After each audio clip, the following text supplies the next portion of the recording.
किसान भाइयों, आज हम बात करेंगे लहसुन की फसल में हमें कितना पोटाश देना चाहिए और कौन सा पोटाश देना चाहिए और किस टाइम देना चाहिए। स्वागत है आपका मेरे चैनल किसान भारत की जान पर। ज्यादातर किसान भाई पोटाश का वेस्टेज करते हैं।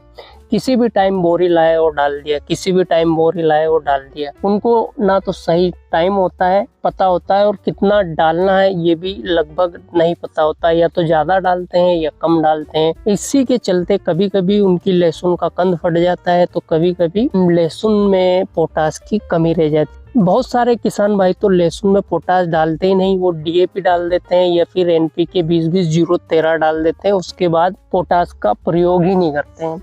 तो किसान भाइयों, पोटाश का आपको प्रयोग जरूर करना चाहिए आपकी लहसुन की फसल में। बिना पोटाश के आपकी लहसुन का फसल जो है अच्छे से उत्पादन नहीं दे पाएगी।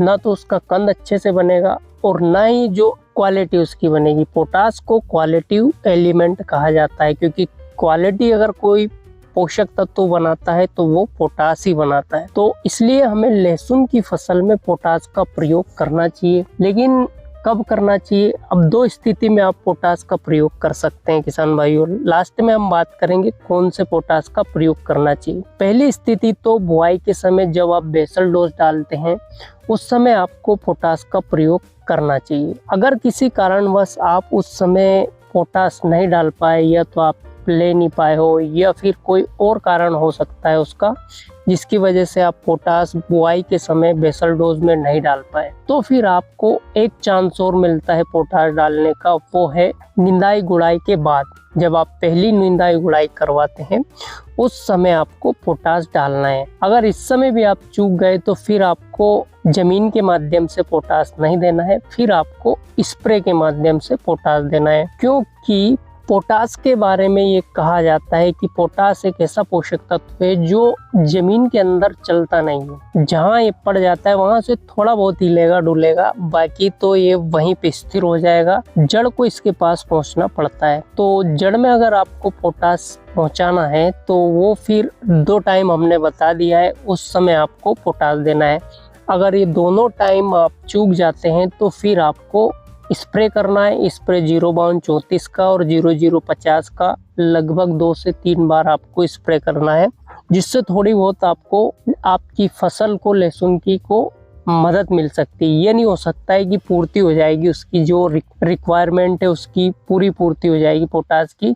ऐसा पत्तियों के माध्यम से मुख्य पोषक तत्वों की पूर्ति नहीं की जा सकती। सिर्फ माइक्रो न्यूट्रिएंट की पूर्ति ही पत्तियों के माध्यम से कंप्लीटली की जा सकती है। तो अब नेक्स्ट जो बात करने वाले हैं हम, पोटाश हमें कौन सा लेना चाहिए। किसान भाइयों, मार्केट में जितने भी पोटाश एसओपी है तो इसमें आपको 50% पोटाश मिलेगा, लेकिन ये थोड़ा महंगा होता है।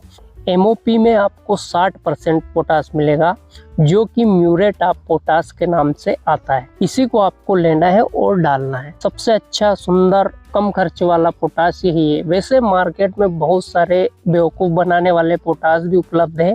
500 रुपये से लेके तो 1000-2000 तक के पोटाश उपलब्ध है, जो बायो पोटाश के नाम पर आपको मिलते हैं। तो आपको सिर्फ एमओपी लेना है, म्यूरेट ऑफ पोटाश, जिसमें पोटाश की मात्रा 60% आपको मिलेगी। उसे लेकर आप निंदाई गुड़ाई करने के बाद 25 किलो प्रति बीघा के हिसाब से आप डाल सकते हो। एकड़ के हिसाब से आपको डालना है तो पूरा एक कट्टा 50 किलो का लगेगा। डालकर आप पानी दे सकते हैं। अगर इस समय भी आपको पोटाश नहीं मिलता है या नहीं डाल पाए तो फिर बाद में पोटाश डालने का कोई फायदा नहीं होगा। इसके बाद में फिर आप स्प्रे के माध्यम से पोटाश की थोड़ी बहुत पूर्ति कर सकते हैं। तो किसान भाइयों, वीडियो कैसा लगा? वीडियो अच्छा लगा हो तो लाइक करिए और चैनल को सब्सक्राइब करना ना भूलें। धन्यवाद।